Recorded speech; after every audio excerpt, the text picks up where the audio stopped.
Mon téléphone, probablement mon outil le plus important, le plus critique quand je suis sur la route pour trouver mon chemin. Eh ben on va l'ouvrir en deux. Bon, d'accord, je te l'accorde. Peut-être pas avec le couteau, ça j'en ai pas vraiment besoin, mais on va vraiment lui ouvrir le ventre. C'est effectivement mon outil le plus important pour me rendre là où j'ai besoin d'aller. Pour ceux qui découvriraient la chaîne, je voyage à moto en permanence, je suis nomade, j'arrête pas de me rendre dans des lieux que je ne connais pas, notamment pour tourner de belles vidéos, pour découvrir ces lieux avec toi. Donc il faut que je puisse trouver ma destination et j'en ai très souvent besoin. Et là, il est malade, j'ai de gros problèmes avec. Mais heureusement pour moi, cet outil extrêmement critique est un téléphone réparable par l'utilisateur qui en plus n'est même pas à moi. Je le loue et il y a une bonne raison pour ça. Aujourd'hui, on va parler du matériel que j'utilise pour trouver mon chemin. Il y a quelques semaines, j'avais dit que je ferais une vidéo sur les différents services, logiciels, applications et matériel que j'utilise pour préparer mes itinéraires. Et ensuite, une fois que je suis sur la route, j'ai décidé de la couper en deux pour que ce soit moins long. Donc aujourd'hui, on fait le matériel. Comme de toute façon, j'ai des réparations à faire sur le téléphone, on va vraiment faire une opération de chirurgie sur ce truc-là. Et ben on va parler du matériel aujourd'hui. Et la prochaine fois, donc sans doute dans 2 semaines, 3 semaines, je ne sais pas, on verra. On parlera du côté logiciel, application, service. Entre-temps, que ça n'étonne personne, ceux qui sont en train d'attendre la vidéo de mon départ, puisque là je suis dans le sud de la France, à Boulogne-sur-Gesse, direction l'Espagne, cette vidéo arrive, je vais aussi la couper en deux, on va avoir une première partie jusqu'ici, jusqu'à Boulogne-sur-Gesse, mais il faut encore que je la monte, elle n'est pas prête, et ensuite il y aura une deuxième partie via Carcassonne, Perpignan, la Catalogne. Tout ça, ça vient, pas d'inquiétude. Aujourd'hui on parle matériel, le téléphone, mais pas que. C'est parti. Ok, à l'attaque. Alors tu remarqueras peut-être sur la table un ensemble de petites choses inhabituelles quand on parle d'un téléphone. J'ai des pièces détachées, c'est la particularité de cette marque de téléphone. J'y viens dans un instant. Avant ça, quand on parle du matériel que j'utilise sur la route, forcément on va parler de mon casque et de l'intercom. Et je le mentionne juste pour t'expliquer que c'est ce qu'il y a de plus basique comme intercom. C'est un Cardo Freecom 1, pardon. Je l'ai acheté en même temps que le casque. Et je leur ai demandé ce qu'ils avaient de moins cher et de plus basique. La seule fonction de communication qu'il ait, c'est le Bluetooth. Et c'est tout ce que je voulais. Parce que je voulais tout simplement le lien avec le téléphone pour pouvoir écouter les instructions du GPS sans forcément avoir le nez sur le téléphone. D'ailleurs, au début, je n'avais pas de support sur le guidon. Donc voilà, au niveau de l'intercom, c'est vraiment ce qu'il y a de plus basique. Et ça me suffit, ça fait le boulot. Ensuite, sur le guidon de la moto, j'ai un support pour téléphone. Au début, j'avais même pas de support du tout. Je voulais pas prendre la mauvaise habitude de regarder le téléphone en roulant.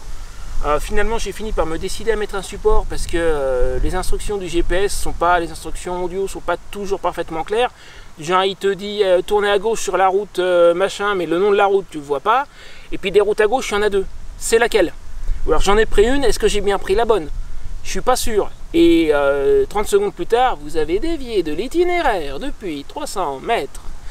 Donc finalement, l'avoir sur le guidon, juste pour jeter un coup d'œil, c'est-à-dire quand en normal, l'écran est éteint et je l'allume juste l'espace d'un instant pour vérifier que je ne me suis pas trompé, ça m'a fait gagner pas mal de temps. Au début, sur Rocinante, j'avais mis, enfin au début, il y a un an, il y a tout juste un an, j'avais mis, le test est encore sur ma chaîne, je vais te mettre le raccourci là-haut, j'avais mis un support chinois à 7 €, littéralement un support à 7 balles, c'est le cas de le dire. C'est un machin en plastique, avec des rouages en plastique dedans, je ne m'attendais pas à ce que ça tienne éternellement, finalement, il a fait il a fait un an. Je suis allé jusqu'au fin fond de l'Espagne avec, je suis revenu, il tenait encore. Donc il a fait un an et je sais pas 10 ou 12 000 km, un truc comme ça. Donc finalement il n'était pas si mauvais que ça. Mais bon, il aurait peut-être pas tenu éternellement non plus. Aujourd'hui sur Fond le Vent, j'ai quelque chose de beaucoup mieux. Alors c'est pas moi qui l'ai choisi, il a été installé par l'ancien propriétaire, j'ai acheté la moto comme ça. C'est un de ces supports, alors il est beaucoup plus qualitatif, ça se sent tout de suite. Un de ceux où tu écartes les mâchoires à la main et c'est monté sur ressort et quand tu lâches, ça vient pincer le téléphone. Il y en a 4, c'est-à-dire 2 en haut, 2 en bas. Ça tient très bien. Au début, je me demandais, mais non, ça tient très bien, il n'y a pas de souci. Il y a également un chargeur avec sur cette moto. Avec Rocinante, j'avais une petite batterie externe que je gardais dans ma sacoche à l'avant. Ça m'a sauvé 2-3 fois d'ailleurs, surtout que bon le téléphone je l'ai depuis 2019 avec la batterie d'origine. Donc elle commençait un petit peu à fatiguer. Si au tout début, quand je suis parti en 2020 en mode GPS sans l'écran, elle tenait la journée à l'aise, là en début de cette année 2023, c'était plus le cas. Donc la petite batterie externe m'a quand même rendu bien des services. Avec le chargeur sur la moto, c'est encore mieux. Alors c'est un chargeur à induction, mon téléphone ne supporte pas l'induction, mais j'ai juste eu à débrancher l'alimentation du chargeur à induction, c'est une prise USB, je me suis raccordé dessus, et voilà, et le téléphone charge en roulant. Ça, il charge en roulant, c'est quand il n'a pas des problèmes de port de chargement. C'est ça qui me préoccupe aujourd'hui. Donc tu vois qu'au niveau des... Alors je vais reprendre, on revient sur le téléphone. Donc je l'ai dit, c'est un téléphone réparable par l'utilisateur et une location. J'ai ici une batterie, alors là je triche un peu, ça c'est la vieille batterie, la batterie je l'ai reçue un petit peu à l'avance, je l'ai mise dedans. J'ai un module inférieur dans ce téléphone, il y a un ensemble de modules, et ça c'est un vieux modèle, hein, c'est le Fairphone 2. Ils ont sorti le 3, le 3 Plus, le 4 et le 5 depuis. Le modèle doit avoir 6 ou 7 ans, et moi je l'ai donc depuis 2019. Ça commence à faire... Quand est-ce que je l'ai eu en 2019? Je ne sais plus d'ailleurs pourquoi est-ce que j'ai choisi déjà un Fairphone et pourquoi est-ce que je le loue.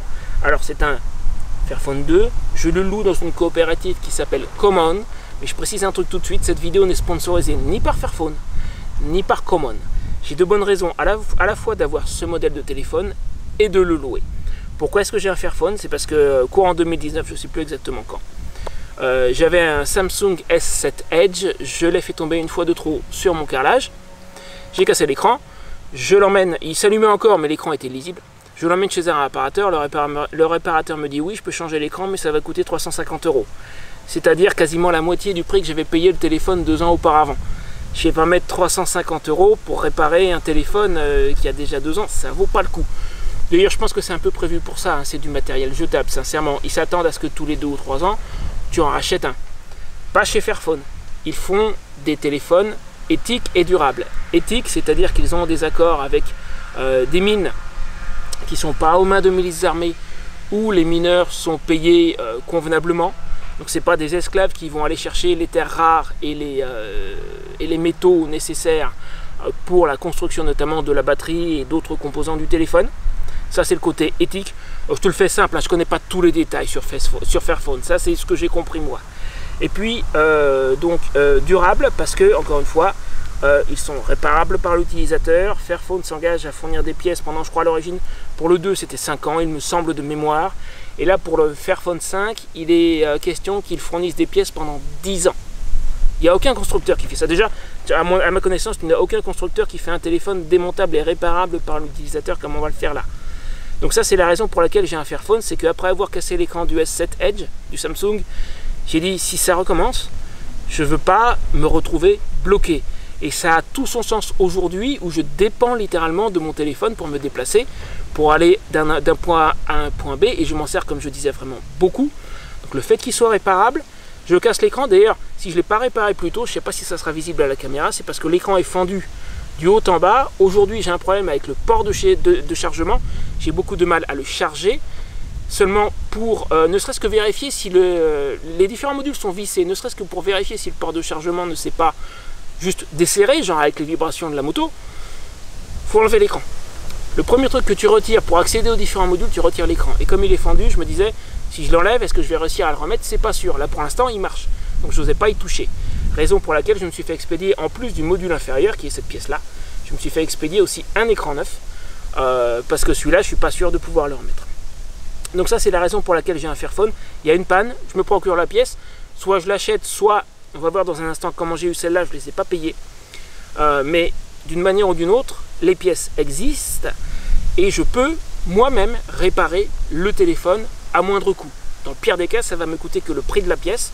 Je la commande, je la reçois, je la mets dedans. Comme je disais, de mémoire, il y a 8 modules, plus la carte mère, la batterie et l'écran. Donc le seul truc que tu ne peux pas changer, en gros, c'est le processeur qui est soudé sur la carte mère, processeur mémoire. Mais tout le reste, à part la carte mère, les appareils photo, donc la batterie, le module inférieur, il y a tout un tas de choses que tu peux enlever et changer. Ça, c'est pour ça que j'ai un Fairphone. Maintenant, pourquoi est-ce que je le loue chez Common? Au début, j'ai loué parce que j'avais pas les moyens de racheter un téléphone sur le moment en 2019. Et je continue Parce qu'avec mon contrat de location, il y a un ensemble de services. Aujourd'hui, il ne me coûte presque plus rien. Il y a une période d'engagement. Moi, je ne sais plus si elle était de 12 ou de 24 mois. Aujourd'hui, j'ai regardé, si tu en prends un, c'est 12 mois. Au bout des 12 mois, si tu veux arrêter, tu le renvoies, tu le restitues. Et puis sinon, petit à petit, le tarif est dégressif. Aujourd'hui, ce téléphone ne me coûte plus que 6 € par mois. Alors tu me diras, je l'ai depuis 2019, j'ai largement payé le coût du téléphone et même plus. C'est vrai. Mais, Allo Common, enfin j'ai envoyé un message par leur site web, j'ai le port de chargement qui délire, là, j'ai un contact intermittent, ça va pas du tout, je suis sur le point de partir pour mon voyage et puis l'écran est cassé. Est-ce que vous avez un port de chargement de disponible? Parce que là, au bout de toutes ces années, Fairphone, je viens juste de cesser d'en produire. Et puis, il me faudra un écran parce que le mien est fendu, je sais pas si je pourrais le remettre. Ils me disent, pas de problème, ils n'ont pas discuté. On vous envoie un port de chargement, un écran. Puis 2 jours plus tard, je me ravise, je leur dis, d'abord le problème empire, et puis la batterie qui était déjà pas bien vaillante, ça empire aussi. Est-ce que vous pouvez m'envoyer une batterie? Pas de problème, on vous envoie une batterie. Ça ne m'a rien coûté. J'ai dit, il me faut ça, il me l'envoie. C'est inclus dans mon contrat, je sais que j'ai droit à une case d'écran sans frais par an. Les autres pièces, je ne sais pas trop, mais là, je leur ai dit, voilà, il me faut ça, ils me les ont envoyés. Et ça, pour moi, c'est la tranquillité d'esprit. J'ai une panne sur le téléphone, il y a une pièce qui ne fonctionne plus, je leur demande, ils me l'envoient où que je sois. Là, ils ne me l'ont pas envoyé à l'adresse officielle de mon, entre guillemets, domicile, c'est-à-dire ma boîte postale. Je leur ai dit, je serai chez telle personne, et puis après, je vais être à tel endroit, c'est là qu'il faut envoyer. Ils ont envoyé là. Et moi, j'ai reçu les pièces, et là, on va les mettre en place. Voilà, ça ce sont les raisons pour lesquelles j'ai un Fairphone, et la raison et pour laquelle je loue chez Common. Alors déjà, je vais l'éteindre, donne-moi une seconde. Hop, éteindre. Le voilà arrêté. On va retirer. J'aurais peut-être dû leur demander une coque arrière d'ailleurs parce qu'elle est fatiguée, mais ça c'est pas critique. L'important c'est que j'ai une bonne batterie et que je puisse le charger. Alors il y a longtemps que je ne l'ai pas démonté, mais ça va me revenir parce que je l'ai fait au début par curiosité. Hein. Puis s'il me semble bien, il me semble que Common envoie le téléphone en pièces détachées, c'est-à-dire comme le fournit Fairphone, donc tu le montes toi-même en fait. Alors, la batterie, donc du coup ça, c'est la batterie neuve. Ça en réalité c'est la vieille, hein. Je te dis j'ai un petit peu triché, je l'ai reçu avant la batterie en fait. Il y a le tour de l'écran, je crois, AOT de mémoire.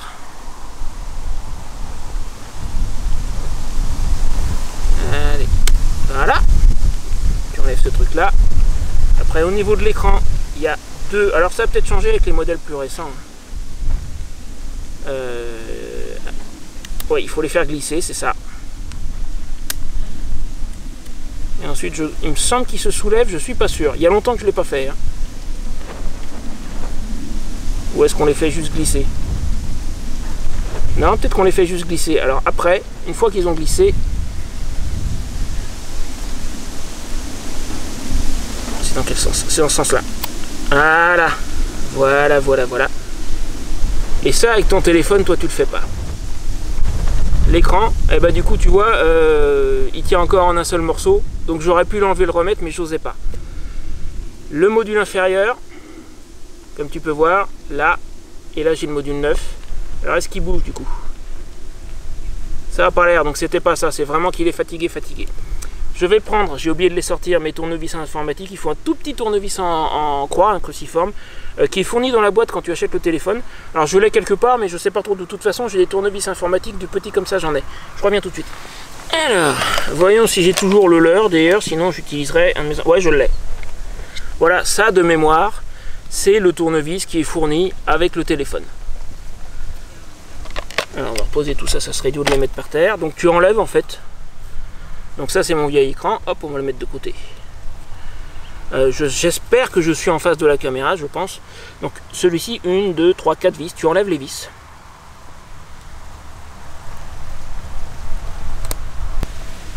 Ouais, non, elles étaient bien en place les vis, donc c'est pas que ça a bougé. Hein, c'est là. Bon, on va dire mi-2019, je suis pas sûr à mi-2023. Ouais, c'est normal qu'ils sont un peu usés, comme je m'en sers beaucoup. Hein. Le port de chargement, je mets le câble, je l'enlève sans arrêt. Et on va mettre les vis dans la coque, histoire de ne pas les paumer.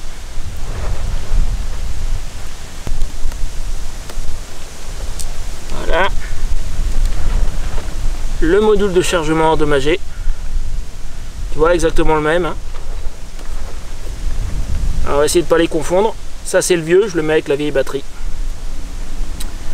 Le module 9. Je suis en train de regarder les contacts, il n'y a rien d'abîmé, ils n'ont pas l'air sales ni rien. Bon. Le module 9. Et bon, on remet les vis. C'est aussi simple que ça. Il faut que j'arrive à les attraper. Elles sont pas grandes. Hein.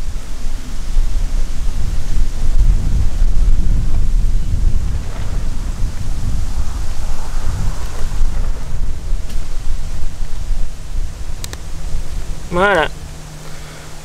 Il est en place. Et comme tu peux voir, donc c'est ce que je disais, hein, j'espère que je vais être bien en face de la caméra. Oups, je fais tout bouger. Donc ça doit être, je soupçonne que celui-ci c'est, ouais regarde, celui-ci c'est la caméra, la caméra principale.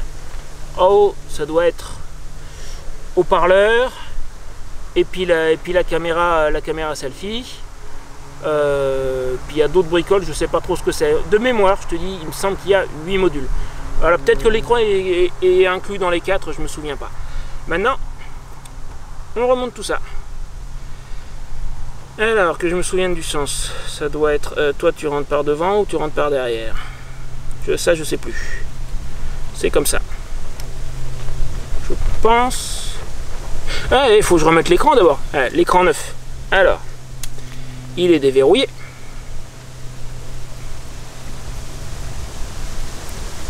Donc je le positionne. Donc ça, j'espère que ça se voit, c'est l'écran neuf. Ça c'est le vieux qui est fendu. Je ne sais pas si ça se voit bien à la caméra, il est fendu en arc de cercle. Et ça c'est le neuf.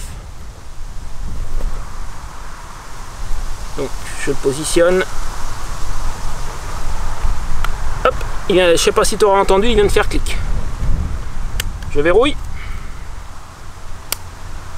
C'est bon. Maintenant on remet ce truc là donc. Alors par contre je me souviens plus s'il rentre par devant ou s'il rentre par derrière. Toute logique, je pense que c'est plutôt par devant. Ouais. Voilà. Je remets la batterie.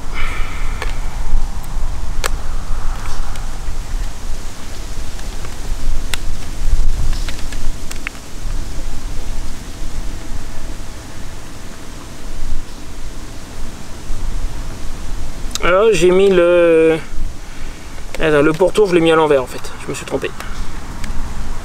Les boutons sont pas du bon côté, c'est rien.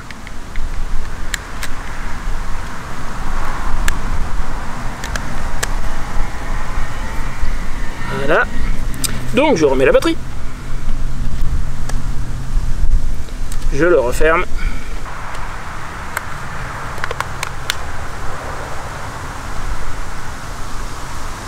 Et on le démarre. C'est parti. Et dans un instant on va voir s'il charge. Normalement il devrait. Je vais aller chercher ma rallonge est un petit peu loin. Je vais aller chercher l'ordinateur portable. On va le mettre en charge dessus. Alors profitez pour le déverrouiller. Ça t'as pas besoin de voir. Hop, voilà, carte SIM déverrouillée. Il est presque à vide d'ailleurs. Je m'en suis servi tout à l'heure et je l'avais pas mis en charge. Comme il avait vraiment, j'avais un contact intermittent sur le câble. Un coup je charge, un coup je charge pas. Et le pire, c'est quand il détectait le câble et qu'il le perdait plusieurs fois par minute. Un coup je l'ai, un coup je l'ai pas, un coup je l'ai, un coup je l'ai pas, un coup je l'ai, un coup je l'ai pas. Sauf qu'à chaque fois qu'il détecte que le câble a été branché, l'écran s'allume. Donc quand il faisait ça, bah, l'écran était allumé en permanence et il se déchargeait à toute vitesse. Alors, tada, on va voir si la diode s'allume. Et elle s'allume. Et en rouge, c'est parce qu'il est presque vide.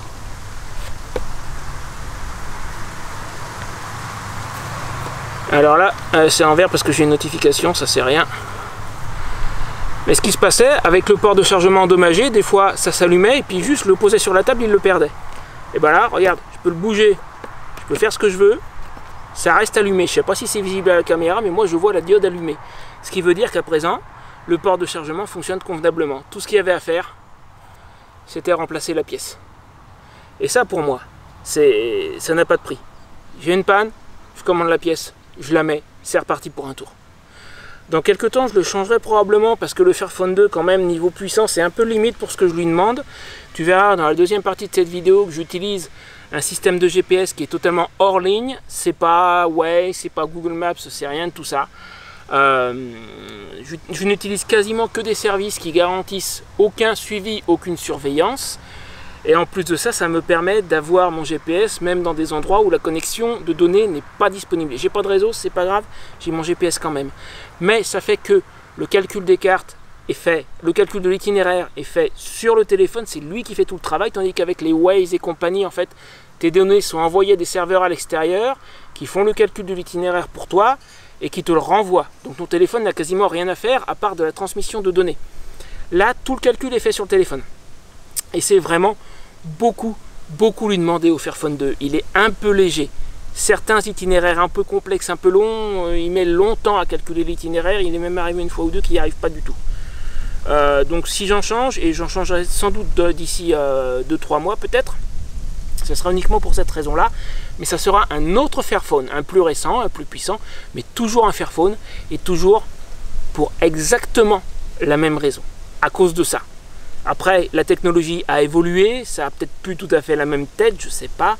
Le Fairphone 2, c'était pas parfait. Il y a de temps en temps, notamment, des petits problèmes au niveau du contact de l'écran. Pas le port de chargement, mais au niveau de l'écran, de temps en temps, il y a l'écran qui délire. Parce que le contact avec les picots qui sont à l'intérieur, si ça bouge un petit peu, n'est pas forcément super franc. Le reste est vissé, mais l'écran, lui, n'est pas vissé. Donc il m'est arrivé au cours de la vie du téléphone depuis 2019, depuis que je l'ai, d'avoir à enlever, remettre le téléphone une fois comme ça, l'écran je veux dire, excuse-moi, mais c'était pas très gênant. Je sais que depuis tout ça, ça a été amélioré, et il y a une bestiole pile sur l'objectif. Ça n'a pas l'air de gêner, ça va, bref, de toute façon on est à la fin de la vidéo. Au passage, tiens, merci la bestiole, tu m'auras fait penser à quelque chose que j'ai failli oublier. Un grand merci à tous les membres de la chaîne, les premiers super membres, les noms s'affichent juste là. C'est en partie grâce à vous que la chaîne peut continuer. C'est pas énorme ce que j'obtiens grâce à ça, mais quand même ça commence à faire un petit quelque chose et ça aide bien, donc je vous en remercie.